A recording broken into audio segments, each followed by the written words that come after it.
नमस्ते, सलाम, Sat Shri Akal and welcome to vlog everyone. This is Akshay Singh on my channel. I am Valmiki. मुझे पता है आप सब लोग मेरा इंतज़ार कर रहे थे क्योंकि आपको कुछ चाहिए जो मेरे पास है। जी हाँ, है। For all the KTM 390 and 250 adventure Riders, हमारा जो V3 वर्जन का विंडस्क्रीन है जो इंस्केप ड्रीम्स ने बनाया है, उसका फर्स्ट प्रोडक्शन पीस मेरे पास आ चुका है। सो मैं उस पर आज रिव्यू बनाने वाला हूँ। रिव्यू बनाने से पहले मैं आपको प्रोडक्ट का पूरा क्लोज़अप व्यू दे देता हूँ। फिर मैं आपको एक राइड पर लेके जाऊँगा और एग्जैक्टली बताऊँगा how this product is performing. मैंने पर्सनली इसे प्रोडक्शन से पहले भी टेस्ट किया था।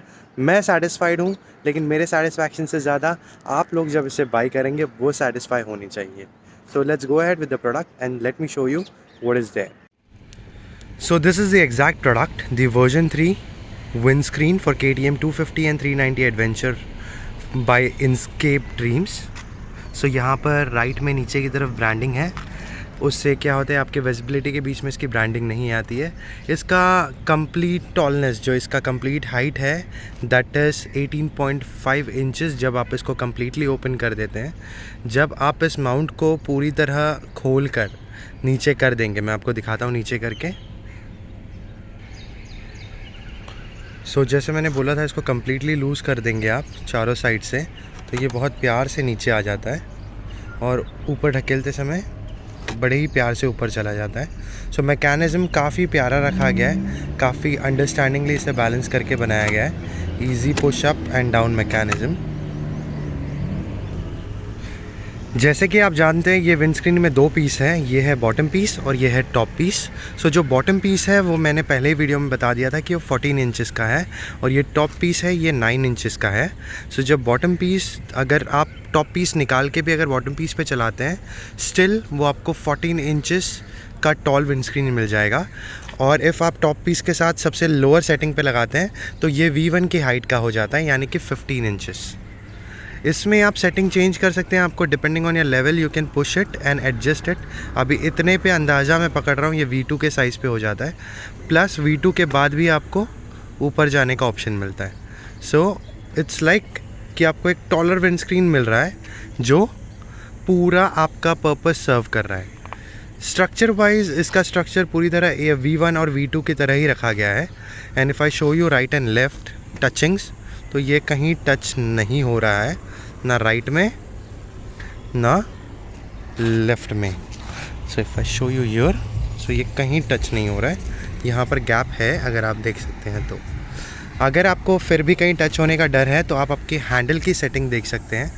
यहाँ पर ये आपके क्लोज़ होना चाहिए। आपका KTM का मार्किंग देख लीजिए, किसी किसी का आगे की तरफ हो जाता है, तो आप आपके हैंडल के सेटिंग को चेंज करके विंडस्क्रीन का जो टचिंग है वो आप एलिमिनेट कर सकते हैं।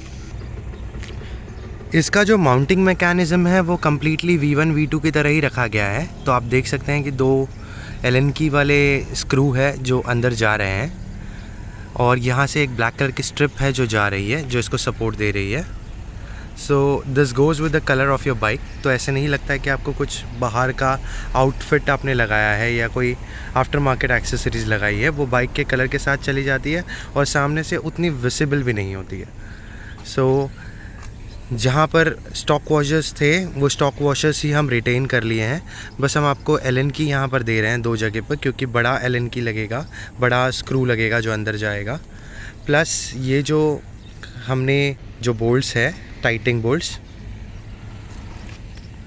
Mount remain the same, mounting process remains the same, just this is an adjustable windscreen. इसका बहुत हैवी पर्पसेस होने वाला है। आप इसे on road, off road, touring, सारे पर्पसेस के लिए यूज़ कर सकते हैं।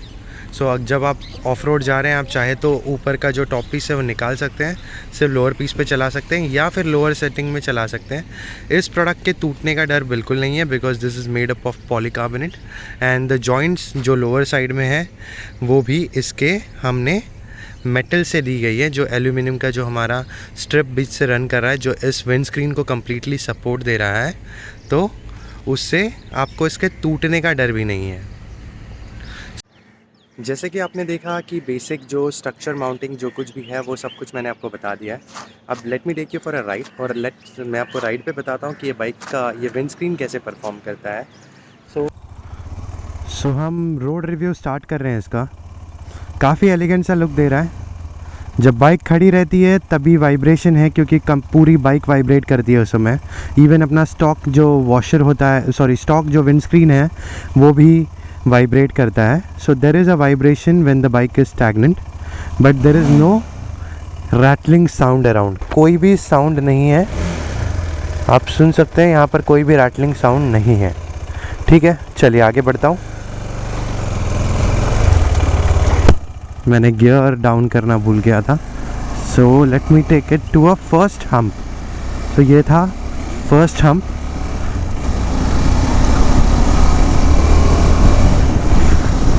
तो छोटे मोटे जर्क में हल्का फुल्का फ्लेक्सिबिलिटी है, जैसे कि मैंने आपको बताया, but that is not a vibration, it's a flexibility जो आपके माउंट से आती है। सो ये उड़ा दिया मैंने। सो ऑफ रोड सिचुएशन में हाँ देयर इज़ अ वॉबलिंग। अब नॉर्मल रोड आ गया। रोड में अप डाउन्स है तो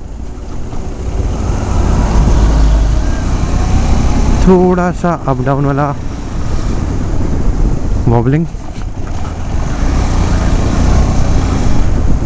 नो साउंड एट ऑल।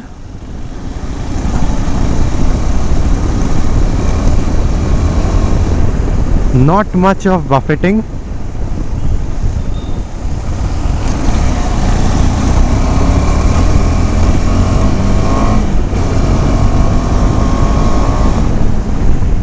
उतना ज़्यादा थ्रॉटल कटिंग भी नहीं है कि आप जब पुल कर रहे हो बाइक को और आपको थ्रॉटल कटिंग का फीलिंग आएगा, ऐसा कोई नहीं। Let me go this side.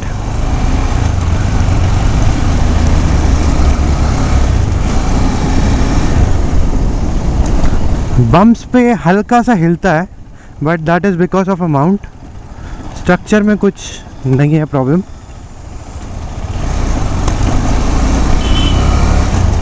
इसका वेट भी लाइट वेट रखा गया है 1 kg के अंदर।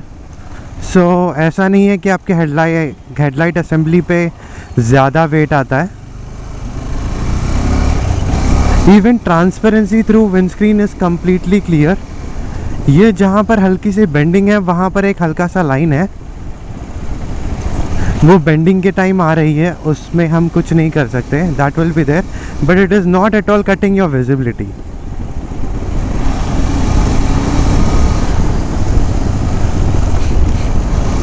से आप अंदर से देख सकते हैं, आपको क्लियर विजिबिलिटी है टुवर्ड्स द रोड।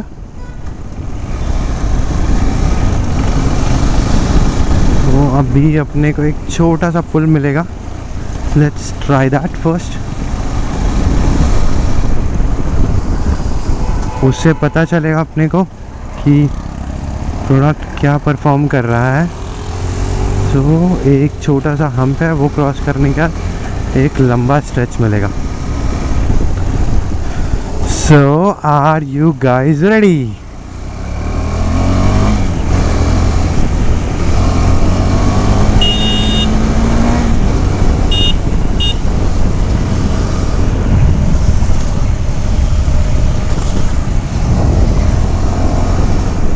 काफ़ी स्टेबल है हाई स्पीड में।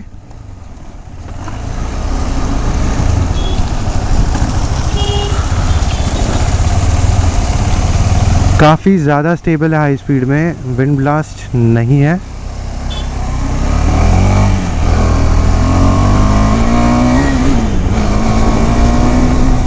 आपका थ्रॉटल भी नहीं काट रहा है, तो इट्स लाइक आपको 80 के नीचे आराम से रख रहा है।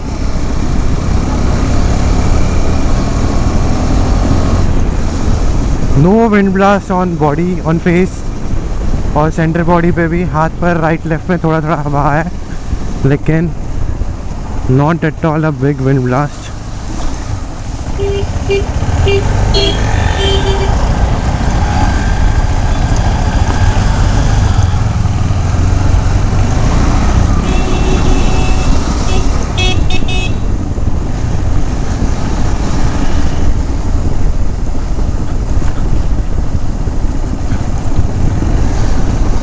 ऑफ रोड सिचुएशन में, जैसे कि मैं आपको बार बार बता रहा हूँ, जैसे ही खड्डे में जाता है तो जो माउंट में जो फ्लेक्सिबिलिटी है वो एक्ट करती है, बट कोई रैटलिंग नॉइस नहीं है इसमें। और फ्लेक्सिबल होने का फ़ायदा यही है कि इन केस कोई क्रैश भी हो जाता है तो ऐसा ये दब जाएगा।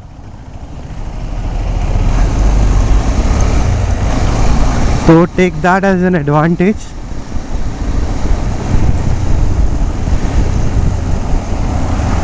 वापस से एक लंबा पुल, मुझे 100 के ऊपर जाने का मौका नहीं मिल रहा है। I am trying to go about 100 ताकि आपको कुछ और बेटर दिखा पाऊँ। ओके, शायद यहाँ मिलेगा। So let's try this.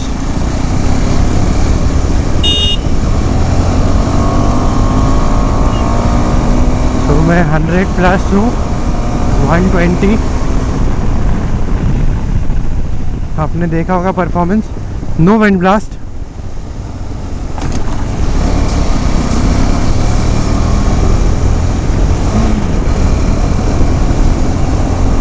Seventy 80 में तो कुछ पता ही नहीं चलता है boss.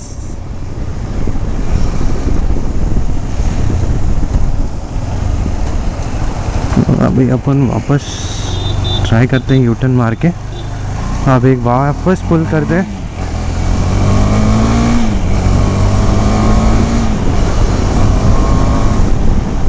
No wind blast for 80। ये स्पीड ब्रेकर क्रॉस कर लेते हैं, फिर पुल करते हैं।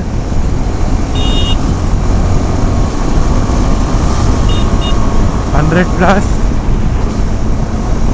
No wind blast at all, nice performance. तो जब रोड ऊपर नीचे होता है थोड़ा बहुत तो उसमें हल्का सा वॉबलिंग है, but trust me, there is no vibration, there is no noise from the windscreen which will irritate you.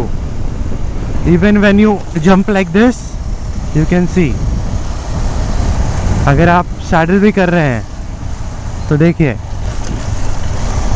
ऐसा आपको कहीं भी इसमें ये नहीं दिखेगा, प्रॉब्लम नहीं दिखेगा।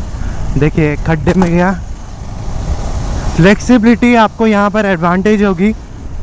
जो स्टॉक माउंट की फ्लेक्सिबिलिटी है वो आपको यहाँ पर एडवांटेज रहेगा when you are doing an off road, क्योंकि उससे क्या होगा, अगर कोई भी जर्क्स आते हैं, हैवी जर्क्स आते हैं, तो आपके बाइक पे प्रेशर नहीं आएगा, आपके विंडस्क्रीन पे प्रेशर नहीं आएगा और वेट डिस्ट्रीब्यूशन परफेक्ट रहेगा। क्लीन अप की गाड़ी आ गई आगे। चलिए कोई नहीं।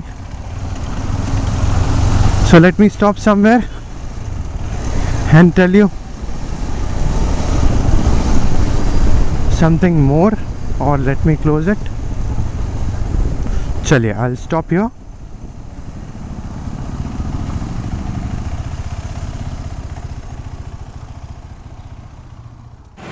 So जैसे कि आपने देखा कि कैसा ये विंडस्क्रीन परफॉर्म कर रहा है ऑन रोड, इसमें थोड़ी सी फ्लेक्सिबिलिटी है but there is no rattling sound. मैं बार बार आपको बोल रहा हूँ, बहुत लोगों को कन्फ्यूजन होता है फ्लेक्सिबिलिटी और रैटलिंग में।